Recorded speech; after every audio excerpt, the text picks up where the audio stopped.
Call the meeting to order at 6:02. Tonight is our regular monthly board meeting.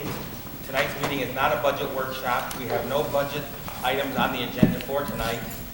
As is customary, we do have a question and answer, opinions and concerns from the audience for 30 minutes prior to the time we get into our regular agenda. And if anybody would like to address the board, they're more than welcome to do so now.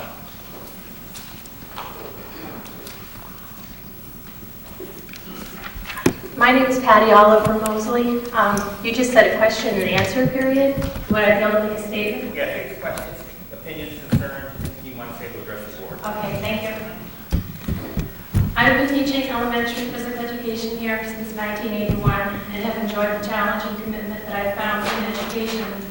I am respectful of all areas in education and the purpose that each area provides in the development of the child. I am a member of the American Alliance of Health, Physical Education, and Recreation and Dance, as well as the New York State Association. My master's degree is in physical education, as well as my bachelor's degree, and they're both important to the state. Thank you for your time and commitment to our district by serving on our school board. I am overwhelmed by your efforts and sacrifices that you have made to attend the many meetings necessary to put forth our budget and continual planning to assure the best education for our students. New York State requirements for physical education include that all students in K through 12 must attend and participate in the PE program. All students in K through 3 shall attend and participate in PE on a daily basis. All pupils in 4 through 6 shall attend and participate in PE not less than 3 times per week. All pupils in grades 7 through 12 shall attend and participate in PE for not less than 3 times per week in one semester, and not less than 2 times per week in the other semester. The time requirement is 120 minutes per week, excluding any time required for dressing. The 120 minutes is the same for K through 12.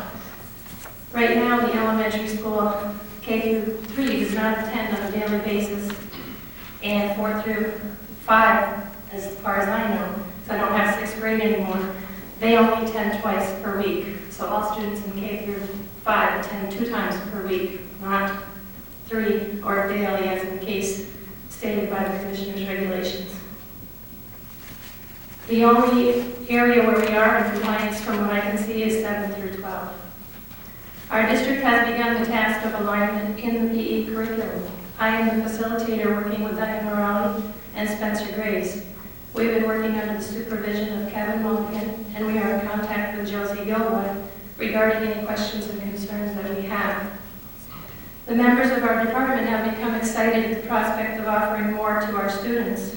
We know what other schools offer, what New York State requires in regard to curriculum, and we want to do the same for the students here at NCCS. The characteristics of a quality PE program are structured so that durations, the intensity, and the frequency of the activities help to motivate students and meet their individual needs. This looks lengthy, but I typed it in big print because of my eyes. And all pages aren't totally full. A quality program will foster the development of positive attitudes. It fosters active participation. It requires problem-solving skills, recognizes the differences in students' interest and potential, and develops personal and career planning skills. A good curriculum also balances health-related physical fitness, motor skills, content knowledge, and personal and social development activities. We currently offer activities that we can afford to within our limited budget that will enable our students to meet as many of these goals in New York State learning standards as possible. The middle school and high school has a limited area in regards to workstations. We do have the gymnasiums and the pool, but do not have a large room available to hold a fitness center. We would like to create such a facility to include a universal weight station, as well as treadmills, stationary bikes, and rowing machines. A room such as this should also include free space for step aerobics and individual mat space for yoga and other lifetime activities. A computer station for individual fitness programs would also benefit the students. Other schools have these workstations, and I've been dreaming of this since I first started teaching here after leaving Liverpool in 1979 and 80. A fitness facility such as this would not only benefit the students, but the staff and community as well. adult education can also be incorporated into this, as well as the pool and the gyms. The New York State Board of Regents has historically provided national leadership through its policies and regulation regarding course and graduation requirements for health education and physical education at all levels. The Board of Regents has consistently recognized the significance of physical activity and good health and their relationship to academic achievement. Convincing data continues to emerge which provides evidence that the academic achievement of students can be substantially improved by encouraging schools to actively promote programs that address nutrition, exercise, and stress-related behaviors. The Surgeon General's 1996 report on physical activity and health concluded physically active people are healthier than people who are sedentary, and physically active children are healthier as well. They are less likely to get sick and as a result are less likely to miss school. Educators know that children who attend school regularly perform at higher levels academically. In December 2002, the California Department of Education released a study indicating a significant relationship between physical fitness and academic achievement. The study that involved over 9,000 students showed that students in grades 5, 7, and 9 who met all 6 standards on the fitnessgram physical fitness test scored significantly higher on the Stanford Achievement Test, SAT, in both math and reading. The Superintendent of Public Instruction, Delane Easton, stated, "This statewide study provides compelling evidence that physical well-being of students has a direct impact on their ability to achieve academically. We now have proof that we've been looking for. Students achieve when they are physically fit. Thousands of years ago, the Greeks understood the importance of improving spirit, mind, and body. The research presented here validates their philosophic approach to scientific validation." In his article, Creating an Environment for Learning, published in the New York State Education Standard, periodical of the National School Association of State Boards of Education, Bain McCracken states, "School systems that focus only on content and content delivery and that overemphasize testing and test scores fail to realize that we must educate the whole child." The New York State Association for Health, Physical Education, Recreation, and Dance concurs that it is the collective responsibility of the school, community, and family to provide all students with a well-rounded quality educational program. The dimensions contribute to the quality of one's life and one's readiness to learn. Healthy students are more likely to be academically motivated, alert, and self-assured. This is the contribution that both health education and physical education programs make to the holistic educational philosophy. McCracken goes on to state, "A quality physical education program is essential to the development of the whole child, as recommended by the CDC, the President's Council on Fitness, and the American Heart Association. It should be a requirement daily for all grades." The primary goal of a quality program in health and physical education is to help students not only to make connections between good health, physical activity, and the quality of one's life, but also to empower them to assume responsibility for their own choices. Literature focusing on positive youth development has identified 5 basic competency areas that define the range of behaviors and skills needed for adult success. Health, physical competence, personal, social competence, cognitive and creative competence, vocational competence, citizenship, ethics, and participation. The New York State Learning Standards, approved by the Board of Regents in 1996, has resulted in significant curriculum reform. In the health, physical education, and family and consumer science standards, it is evident that our discipline clearly addresses these 5 competency areas. For example, personal social competence speaks to the ability to work with others, to develop friendships and relationships through communication, cooperation, empathizing, and negotiating, in addition to the ability to adapt, be flexible, and assume responsibility. A curriculum addition to our department would like to add for our students is a project adventure with a focus on experiential education. The program encourages students to cooperate through problem solving, teamwork, leadership, and communication. The activities are non-competitive and reinforce trust, risk-taking, self-discovery, and team building. Expanding our lifetime activities portion of the physical education curriculum can also help our students in the competency areas. Examples of curriculum additions vary from a walking program for some students all the way up to the fitness center that we would like to add. Dr. David Satcher, former Surgeon General of the United States and former Director for the Center of Disease Control and Prevention, recently authored an article in Education Week entitled "Pound Foolish Cuts in Good Nutrition and Physical Education Affect Learning." He addresses the $120 billion per year healthcare costs resulting from the national obesity epidemic. He states, despite what we know about positive links between nutrition, exercise, and student achievement, America's young people face a health crisis. The factors that contribute to overweight youth, poor nutrition, and decreased physical activity have infiltrated school buildings where children should thrive instead of being stifled by the negative consequences of these forces. His emphasis on physical activity and healthy choices offered through school curriculum and creation of a healthy school environment identifies schools as one of the greatest foundations for lifelong health. The human and economic costs for inactive lifestyles and poor health choices are well recognized. According to data sources for New York State, we have over 300,000 students who are overweight and an additional 456,000 who are at risk of being overweight. The current cost of sedentary lifestyles in New York State exceeds $3 billion annually. In human terms, the American Heart Association, in a recent scientific statement, heart disease is a pediatric problem. New guidelines point to lifestyle training in childhood, documents the rate of childhood obesity and inactivity related to risk factors for cardiovascular disease, stroke, type 2 diabetes, cancer, high blood pressure, and cholesterol levels. Not to be ignored is the human and psychological suffering that obesity causes during the adolescent years. The American Heart Association recommends participation in school physical education as one way parents can work activity into their child's regular schedule. I was the first PE teacher hired back in the elementary schools after the budget crisis in the 70s. Teachers in K through 6 were elated. I also remember when our pool was closed and we lost valuable staff members such as Diane Morelli, John Churko, and Matt Rasco. After that reduction in staff, many different teachers have taught PE at Champlain Elementary and Ross's Point. Diane Bonifant, Louis Lebec, Ann Lynch, and Scott Mitchell. Scott is an excellent elementary PE teacher. He enjoys the age group and has provided a good program for students for about 4 years, I'm not sure, as a permanent substitute because Diane Bonifant is at the Teacher Resource Center. Prior to the last closing of the pool, Nancy Hughes, John Reynolds, and Diane Morelli taught at Champlain and Ross's Point, and then I was there for 3 years prior to that. These are my concerns. I would also like to state that I'm a believer that our students need more, not less, in the area of physical education. I would also like to emphasize that art and music education are important in the development of the whole student and are necessary programs.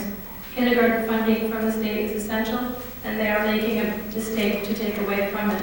I hope that Northeastern Clinton never makes that mistake and always funds full-day kindergarten. I see these students every day because they're in the wing adjacent to the gym where I work. They are starting to feel like school is their home about halfway through the year. If we were to take that away, they would delay the feeling of belonging to our school well into the first grade year. Thank you.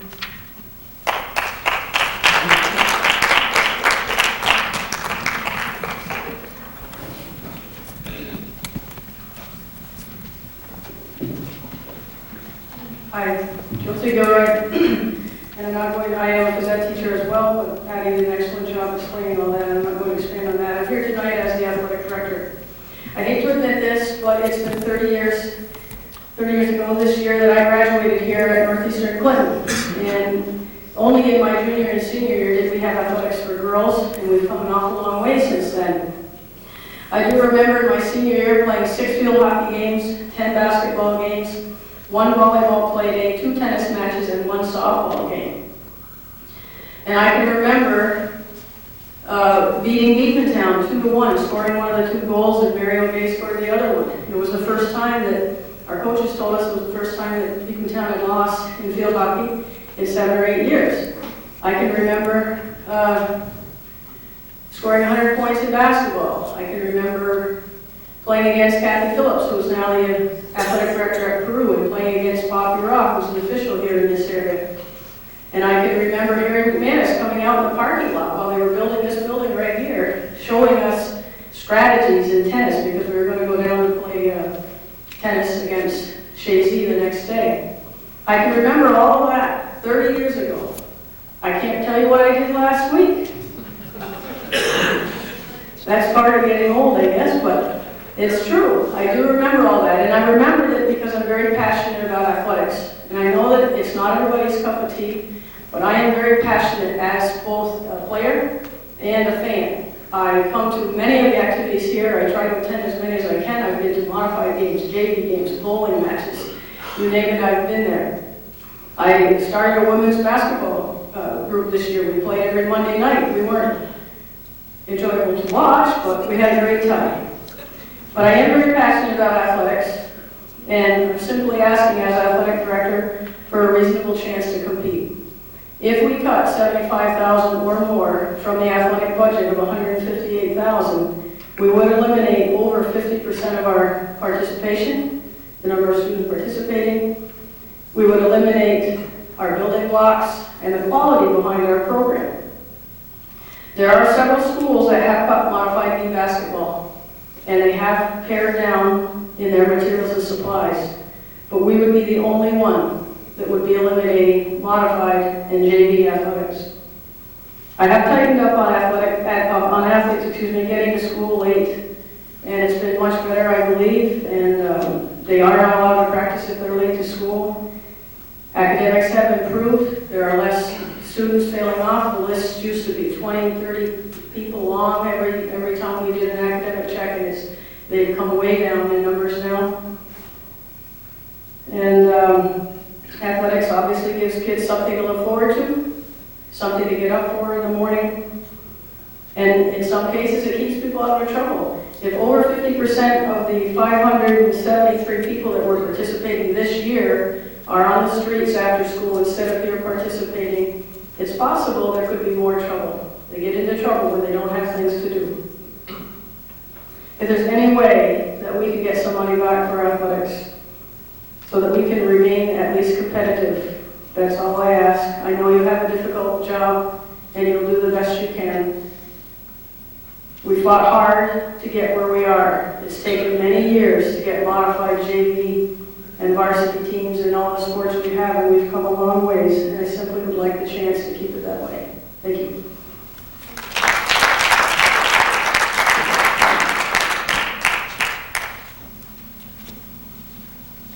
Hi, I'm Kim Passano, and I'm just coming to you as a concerned teacher. I don't know if you realize what the high school cuts entail.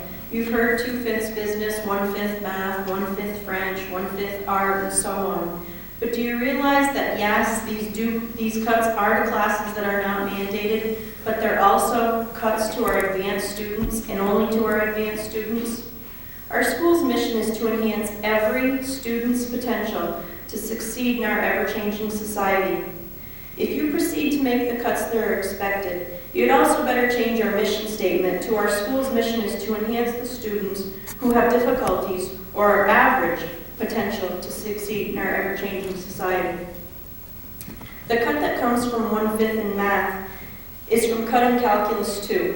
There are a select few, generally 15 to 20 students, who take 9th grade math and 8th grade. Some of these students then take Course 2, Course 3, Pre-Calculus, and then Calculus 1. Still others, the top of our advanced students, take Course 2, Course 3, Calc 1, and then Calculus 2 in their senior year. When you start off with 15 to 20 advanced in 8th grade, you can't expect to get a class of 30 in the senior year. Next year, these students will not be able to take this course because there are too few students enrolled. Presently, the students enrolled in the Calculus 2 class are planning to take aeronautical engineering, physics, biochemistry, geology, astrophysics, computer science, science, medicine, and elementary and math education while in college. Without taking math in their senior year, where would they be?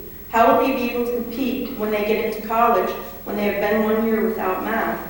How will they even be able to get into the colleges of their choice without taking advanced classes in high school? Not only will these students not be able to take math their senior year in school, but also presently students can take Calculus 2 for college credit through Clinton Community College. That's 4 credits that they will not be able to get. Some colleges do not accept the Clinton Community credit. The students have to take the advanced placement exam for college credit. Our junior calculus students now will not have the opportunity to take the advanced placement exam, which is offered at the end of our Calculus 2 class. Therefore, these students could lose the 4 credits they have already paid for if they plan to attend any of our more elite colleges. Most of these same students get credit for foreign language in middle school. Next year, there will not be a French 5 class offered to them. Yes, on the surface, it sounds like there will be a French 5 class, but 9 French 4 students are going to be put in the class. How is that possible? The material will have to be watered down to accommodate a third of the students who are French 4 students. Many of our graduating seniors have gone on to receive as many as 12 credits at college because a proficiency out of the lower level classes due to the quality education they received at NCCS. You're planning to take this away from our advanced students too. When I was growing up, I thought I came from a pretty good home, but we never had a computer at home. My brother took Banquet at NCCS. This was the only computer exposure he had throughout high school. If it had not been for his Banquet class, he would not have been able to keep up with his classmates in college. He went on to get a double major in physics and engineering and is now the head of a team working on the guidance system for the Patriot missiles. I guess his Banquet class at NCCS was well worth it. Next year, all of our advanced students will not have the ability to take Banquet. We're cutting sections of this too. Not only this, but how many millions have we spent on computers, and now we're going to cut the classes that teach them how to use them. Does this make sense? Advanced art classes are also on the chopping block. We have had numerous students who have gone on to colleges and gotten significant scholarships because of their art portfolios. We will let our advanced students lose out on this too. We're also cutting driver's ed that many of our advanced students cannot take as an elective. We're cutting out everything that our advanced students can take. We're going to end up with these students sitting in study halls wasting their time. I also don't know if we've been keeping track, but I have. We're telling these kids while they're sitting in study halls, they're losing out on as much as 20 credits in college, the 8 from math and the 12 from French. What difference does it take about college?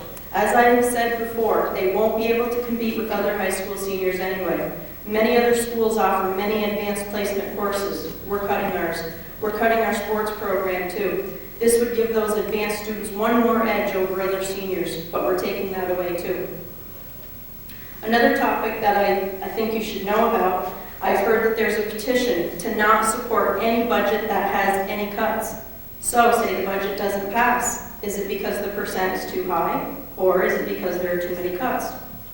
In conclusion, I think the only reasonable thing to do is keep the fine education that we have that has allowed some of our finest students to attend some of the most prestigious colleges. I think we need to come in with a budget that does not hurt our students. Let the voters decide how much we are willing to spend. Don't cut everything to bare bones and hurt our children. Let us accomplish our school mission to enhance every student's potential to succeed in our ever-changing society. Thank you.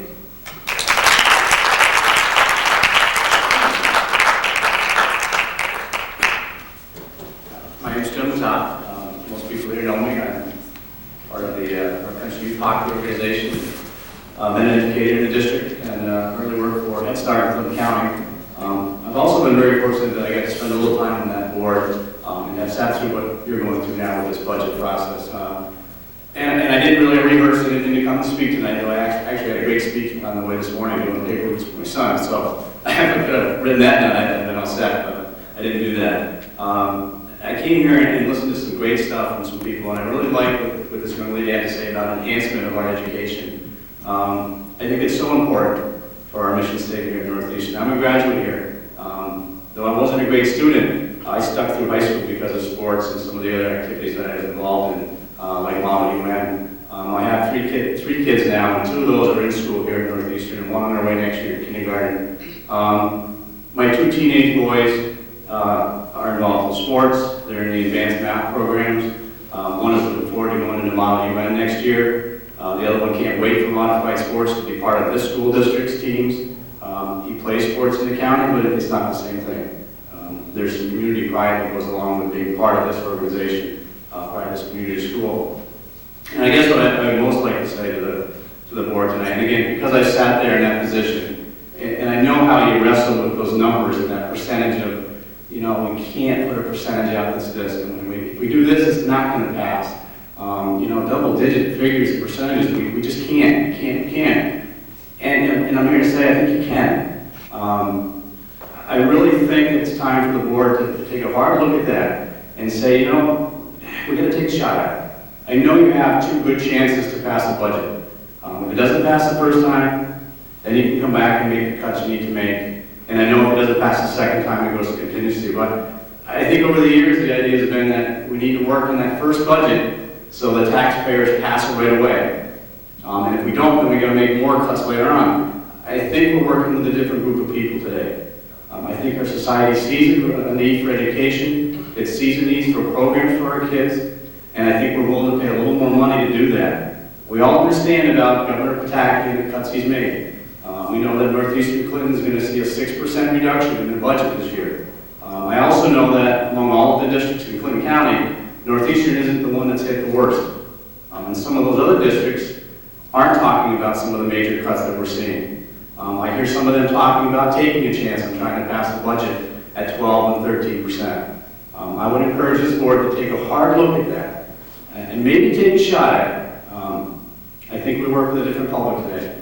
I would publicly support any budget that went out there that didn't cut programs that are status quo today. Again, this young lady talked about a petition that was started. I started that petition when I was going to Champlain when we started that 2 days ago. Really kind of quick thing throwing together. We're going to try to get that together for the 21st and bring that. In 2 days, I have over 75 signatures on there, taxpayers who have stated that they will not support a budget that cuts programs and educational things like driver's ed, French, math, accelerated programs, sports. I don't want to see a budget get failed again because we didn't put enough in it to satisfy the public. I know there are people out there worried about the tax and about what it's going to do to them, but we also have a program out there called STAR in New York State that helps those that need it the most, and those are the people on fixed incomes.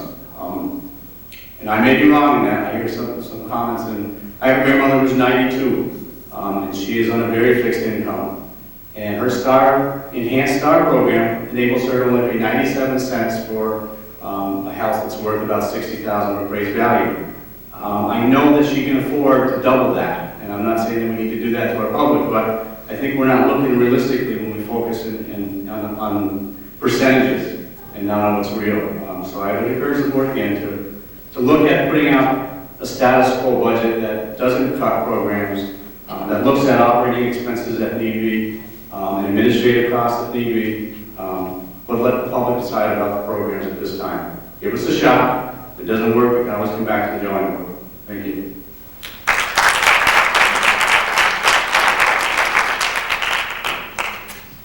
Good evening.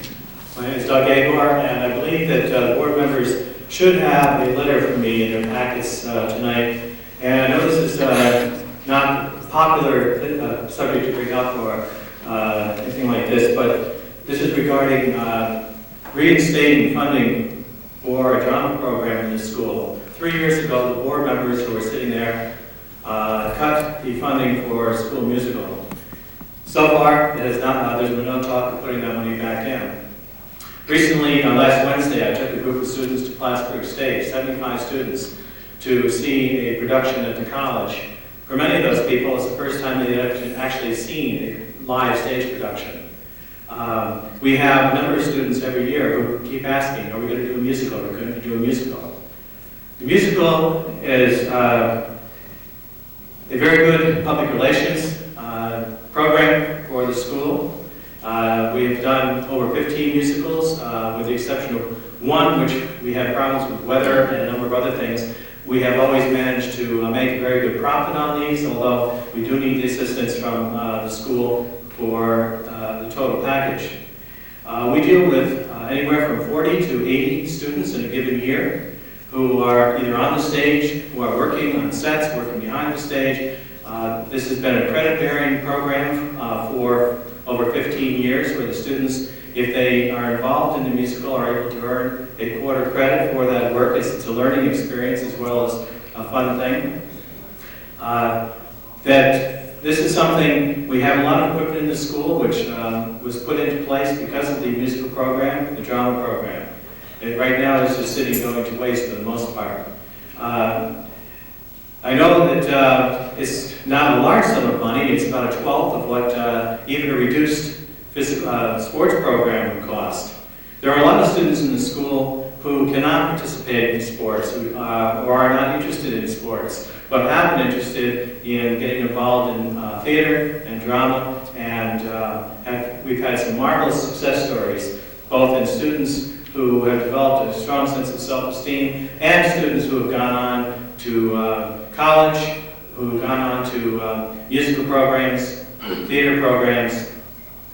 I'd just like you to consider trying to find some money. Even if you can't meet the full amount, we might be able to do something with half the amount, which is a minimal amount of money considering the amount of budget and considering the sports program. I know everybody's talking about sports, but we do have students in the school who need something besides sports, who aren't able to be on a sports team for lots of various reasons. I would appreciate it if you could take this into consideration and see about doing something to bring this program back after 3 years. And I just recently participated in the Shazy musical. We've had some of our students go over there because we haven't had a program here. It'd be nice to be able to offer that program again for them here, and also to enhance the cultural aspects of our community. Thank you.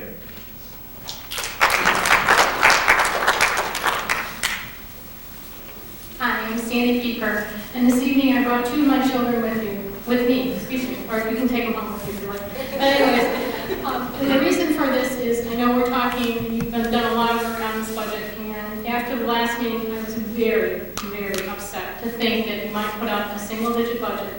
So I brought my children with me this evening to remind you that this is about the children. It's not about dollars and cents. I know there's a bottom line to everything in life, but these are the children of our future. They're the ones that we hope to educate, send off to college, and bring them back to this community and that will be taking care of us someday.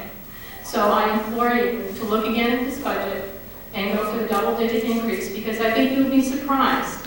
After the last meeting, I can't tell you how many people have gone to look at other institutions for their children next year. These children are not just athletic participants. There are also your high academic students. I have one who's in high honors and one who's on honors. And there's a good possibility you're going to lose these 2 children next year to another school, because we're not going to have anything here for these children to stay here, either academics or sports. So please, once again, before you put the budget up to be adopted on the 21st, please think very hard about the faces of the children that you're here to serve. Thank you.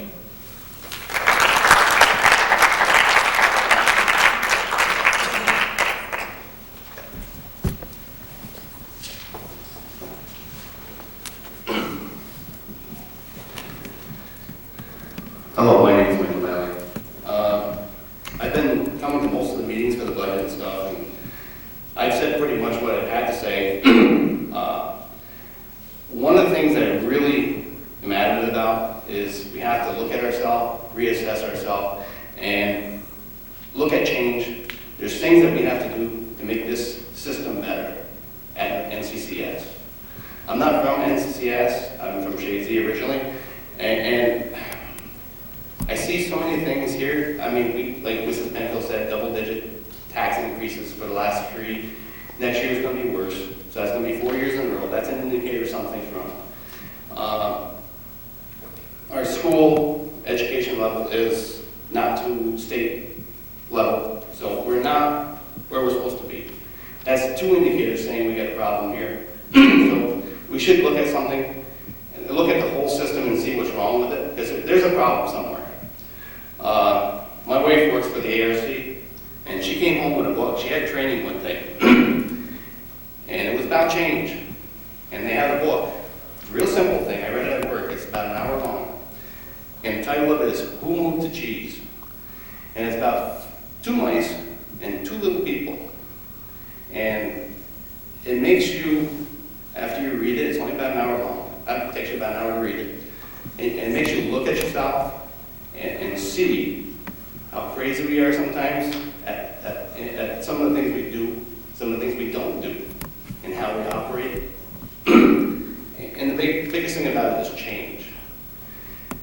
And if you look at any business today, farmers, they have to change. Even department stores, even government operations, they have to change.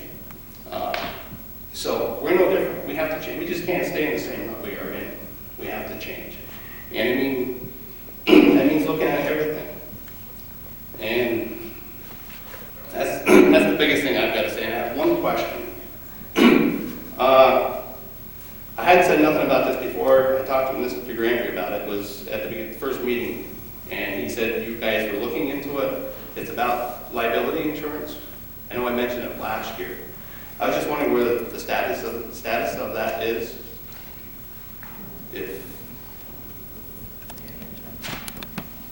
So Valley, we're in the process of receiving quotes for liability and all of our insurance. And there's been a request for proposal in the legal section of the newspaper. And Ms. Gebman, do you know when we're going to be receiving those quotes? The last date for it? By the 14th, I believe, of May. 14th of May. We'll be receiving those by the 14th of May. They'll be evaluated by the individual, the independent consultant whose services we've engaged to look it over, to make sure that all of the components are there, and then that'll be presented to the board for their consideration. So we're in progress right now doing that. Okay, thank you. You're welcome.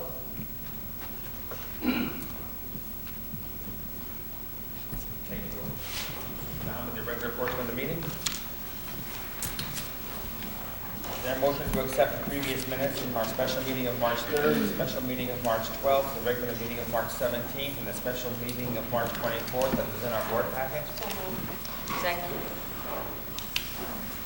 Any discussion? All those in favor? Aye. Opposed?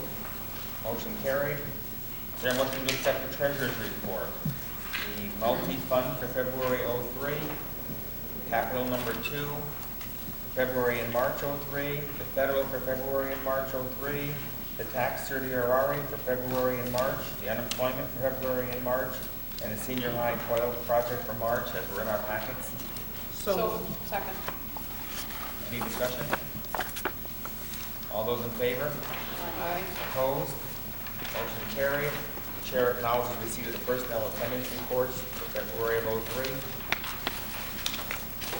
Linda, do you have an update on anything that's happening at CDES? Well, the open house last month was a great success, and I'd like to thank the board members that attended and all people from the district who attended. I've received some really great reports about some of our students who are at BOCES and how wonderful a job they're doing. And when I told people I was from Northeastern, they were very complimentary of the students, the caliber and the dedication of the students that are being sent there. I wanted to point out on the CV Tech report of February 4th, 2003 from Dr. Barry Mack that the State Education Department has approved 4 of their programs for special accreditation after a vigorous curriculum review. Those are graphic arts, auto tech, collision repair, and drafting. And students who successfully complete these programs will now be eligible for a new career and technical endorsement on their Regents diploma. BOCES has worked very hard for this accreditation, and they have other courses that they are currently attempting to get accredited. And that's a point of pride for the hard work that they're doing and the good work that they're doing there. The other thing I wish to mention is that there is a BOCES Lobby Day next month. Again, the governor has basically targeted BOCES for basic destruction. The funding has been cut, and they are a target. His attitude is basically, we don't need it in Westchester County. Why would BOCES be needed anywhere in the state? So I would ask people to, if they have a chance, to write their legislators and let them know how important BOCES is to both this district and to our students. And that's it. Okay, thank you, Linda. Is Is there a motion to recommend approving the Committee on Preschool Special Education recommendations from their meeting of March 18th and April 11th? So moved. Second. Discussion? Please take, we're going to have to table the April 11th because I have not seen recommendations. I can see them before the next meeting, at the budget hearing on Monday. Okay, then is there a motion to amend this to table the April 11th? So move. Excuse me. Go ahead. So I'll move that one. I second the amendment. Any further discussion? All those in favor of amending the motion? Aye. Opposed? Okay, the motion is amended. All those in favor of the amended motion? Aye. Opposed? Motion carried. Is there a motion to recommend approving the Committee on Special Ed recommendations from their meetings of March 31st, April 2nd, April 4th, March 24th, except for student OTM 072988, March 26th, except for student ODS 111888, and March 27th, except for student OBM 041588. So moved. Second. Any discussion? I met with Mrs. Orr and Ms. Crowley, and these are the recommendations of the committee, and I ask you to accept them. All those in favor? Aye. Opposed? Motion carried. Is there a motion to amend the current program from the March 24th CSE meeting for student OTM 072988 and to table the annual review recommendation? So moved. Second. Discussion? I met with Mrs. Crowley and Mrs. Orr, and the annual review recommendation is being tabled due to change in classes. All those in favor? Aye. Opposed? Motion carried. Is there a motion to table the annual review recommendation from the March 24th meeting for student 0TM, March 26th meeting for student ODS 111888, and the March 27th meeting for student OBM 041588. So moved. Second. Discussion? We're tabling these again due to changes in classes. The other thing I would like to tell you is that these are all annual reviews, and these placements have already been budgeted for. This is no new money. All those in favor? Aye. Opposed? Motion carried. Is there a motion to recommend Matthew Katz as boys track and field assistant coach for the 2002-2003 school year at a stipend of $1,845.97? So moved. Second. Discussion? All those in favor? Aye. Opposed? Motion carried. Is there a motion to recommend the appointment of the following teachers for the third trimester of the after-school instruction program? 6th grade, Betty Elliott; 7th grade, Robert Mullen; 8th grade, Wafa Shanui. So moved. Second. Discussion? All those in favor? Aye. Opposed?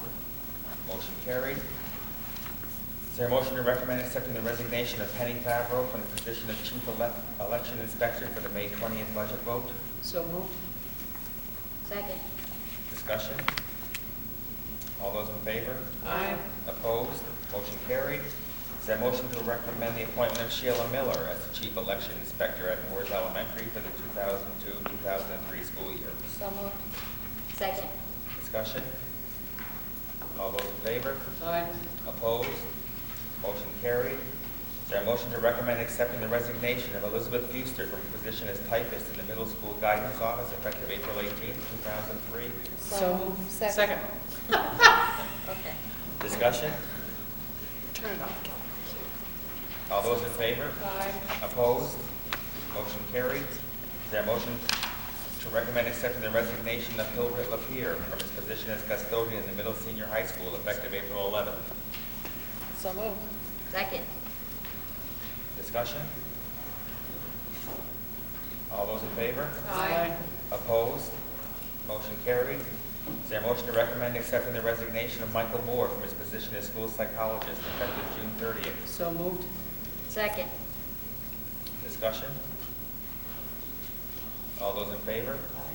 Opposed? Motion carried. Is there a motion to recommend approval for the district-wide purchase of 14 automated external defibrillators? These purchases are considered as matters of health and safety and mandated by New York State for a total amount of $33,548.40. So moved. Second. Discussion? I have discussion. Mr. President, could you clarify, is the state funding this in totality? There's no There's funding. no funding at all for this. Okay. This is all coming upon the districts that have to come up with the $33,000. Okay, Yeah, that's exactly. $32,719.45. Yes, as well as materials and supplies for another $828. Okay, for a and when does total. this have to be in place? They're all in place now. What this is to make sure we have everything in place for the auditors on June 30th. Okay. We were required to have those in place for the opening of school. We got an extension until around the holidays, and we had to have them in place and report that to the state. Oh, okay. And there are, just to share with everybody that's here, in addition to these costs, we will have continuing cost to train our staff and retrain on an annual basis the staff. Okay, I stand corrected. The amount is $33,548.40. And Mr. President, unless someone misconstrue that I'm not in favor of having automated external defibrillators, that's not the case.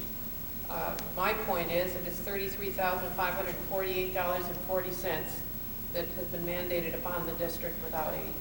Thank you. Point well taken. All those in favor? Aye. Opposed? Motion carried. Is there a motion to recommend accepting $1,000 from Unistat Services to be deposited in the General Scholarship Fund of the school district?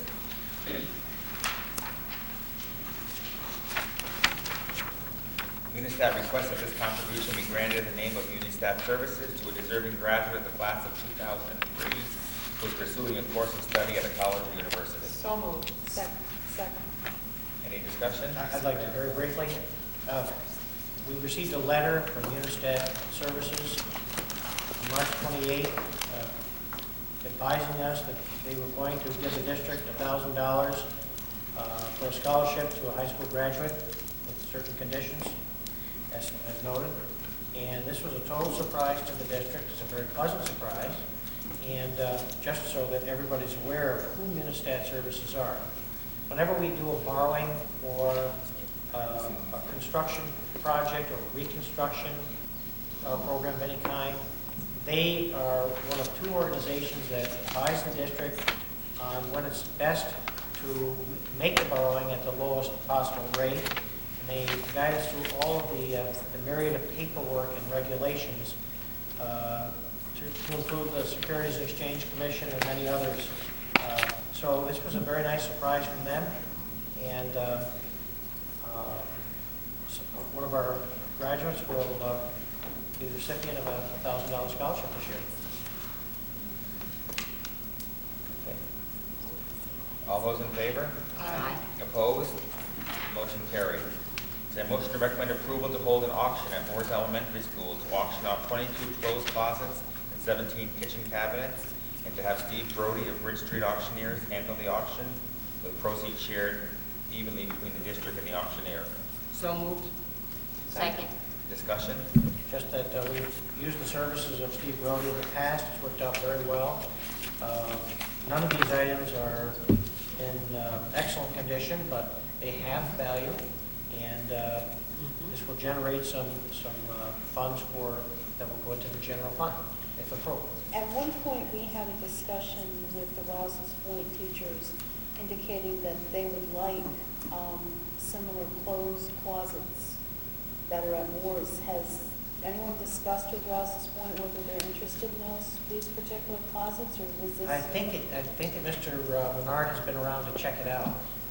The particular closed closets that we're talking about, unless they're affixed to the wall, first of all, they're not in very good condition.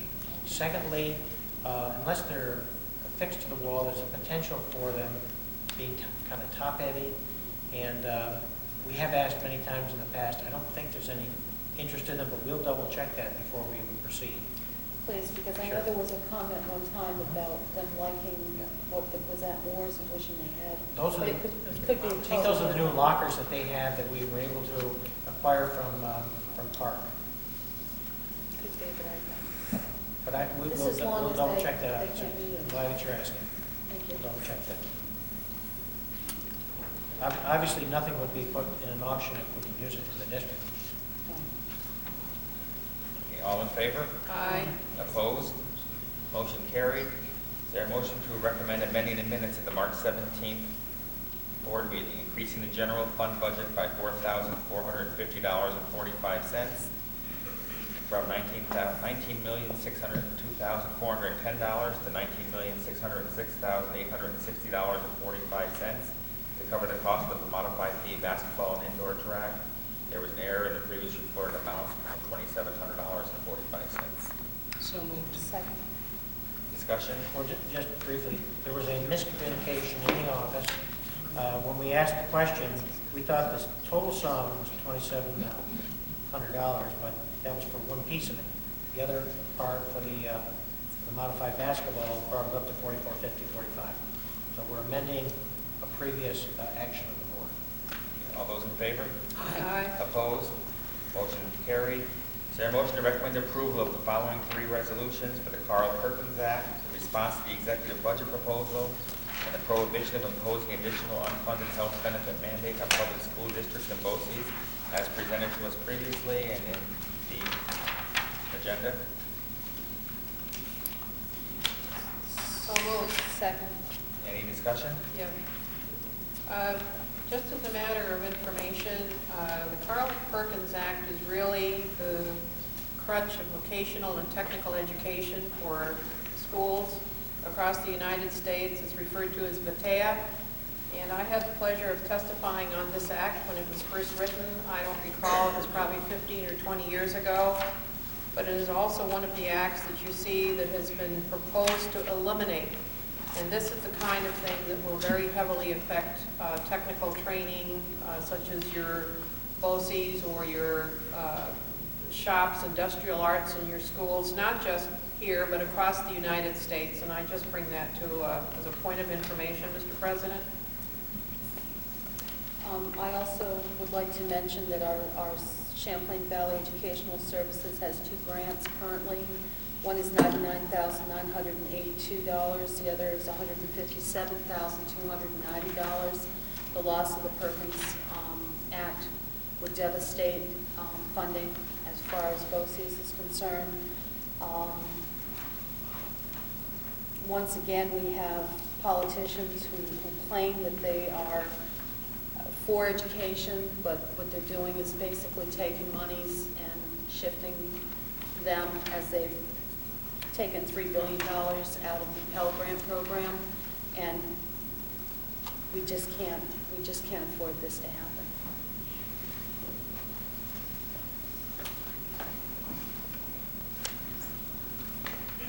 Okay, all those in favor? Aye. Opposed?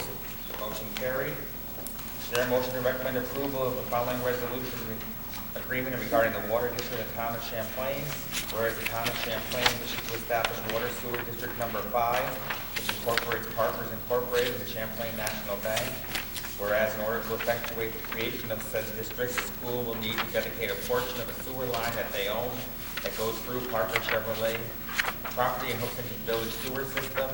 Whereas the school desires to assist the town in creating this district as long as there are no fees or costs associated to them.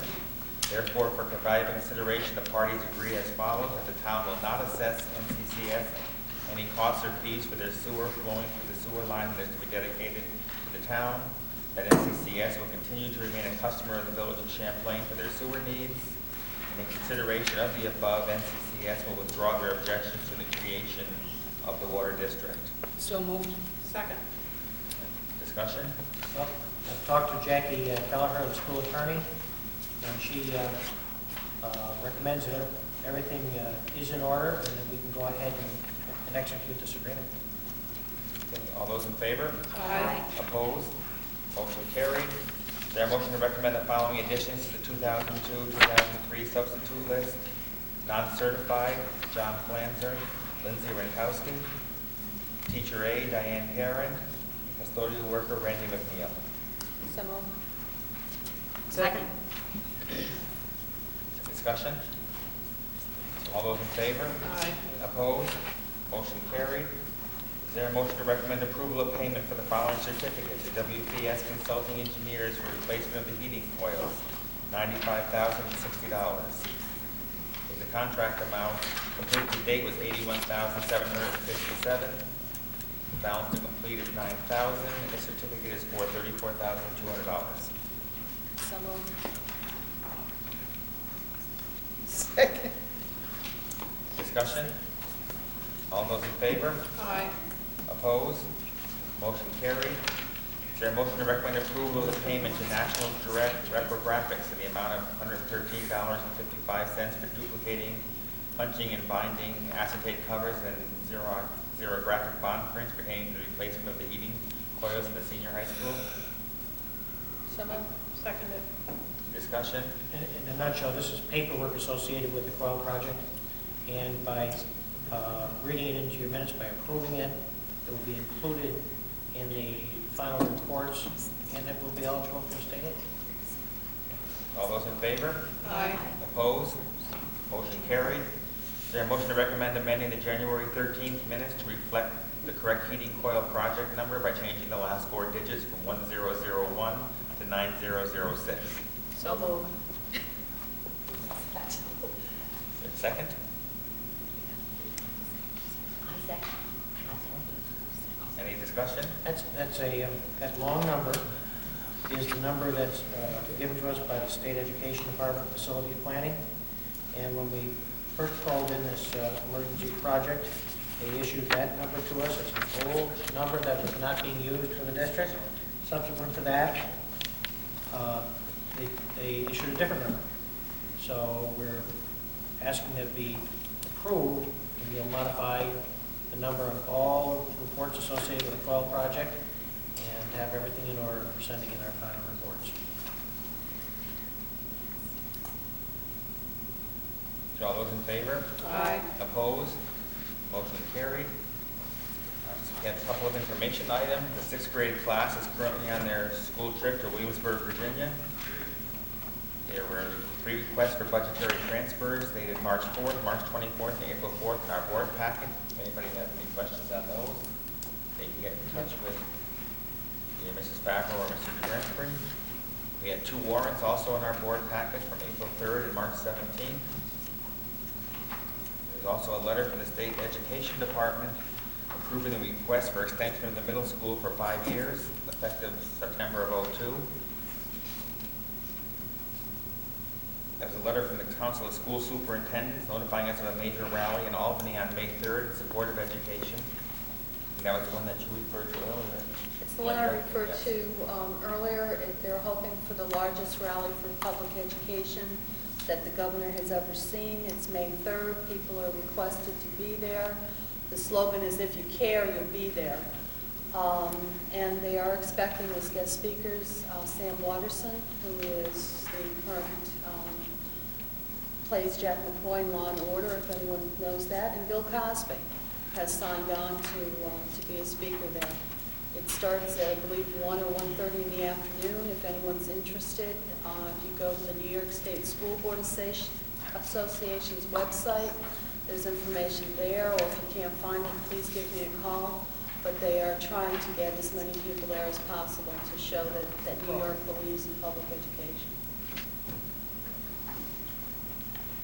Anybody that is willing to go or wishing to go, we can arrange school transportation for carpooling and to arrange that to get down there. We'll just let the district office know. It's a Saturday. We have installed, milk machines have been installed in the cafeteria. That was in the report that came, the March report from the food service director. I'd like to give credit to Charles for taking a lead in making that happen. And they tell me that the program is working very successfully, that they're selling a lot of milk. So this is very good. This is in addition to our regular milk that's available at the counter. In our board packet, there was a cost comparison of inside Village of Champlain versus outside Village of Champlain sewer charges that was prepared for us by the Village of Champlain for perusal and looks at what the differences are whether you're inside or outside the village. And I think we may have some questions on this as we digest the information and go through it.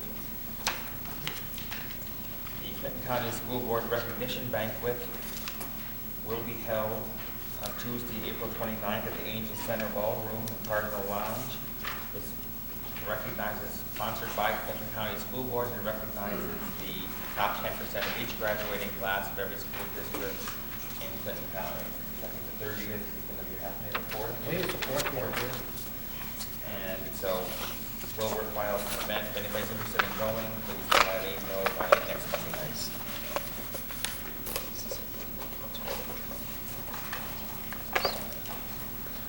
Anybody else have anything else to come before the board? Not, is there a motion to go into executive session to discuss restructuring, reductions of positions, a notice of claim, confidential managerial contracting, and a fact-finding issue on negotiation? So moved. Second. All those in favor? Aye. Opposed? Motion carried. We don't anticipate any further action after executive session. I would like to remind everyone that there is another budget workshop. Our final budget workshop will be next Monday night, the 21st of April at 6 o'clock. At that time, we will come up with a final idea of what's going to go in the budget, and the numbers will be gone through during the week, and we will adopt a budget probably on Thursday night, a special meeting of April 24th, which is the deadline that we have to do it by. So we anticipate a lot of activity and a lot of talking to go on next week as we come up with the final preparations, and we welcome any input that anyone may have at that time. Or any other input that you may have or anybody has during the course of the week, please feel free to call any of the board members. Thank you all for coming tonight.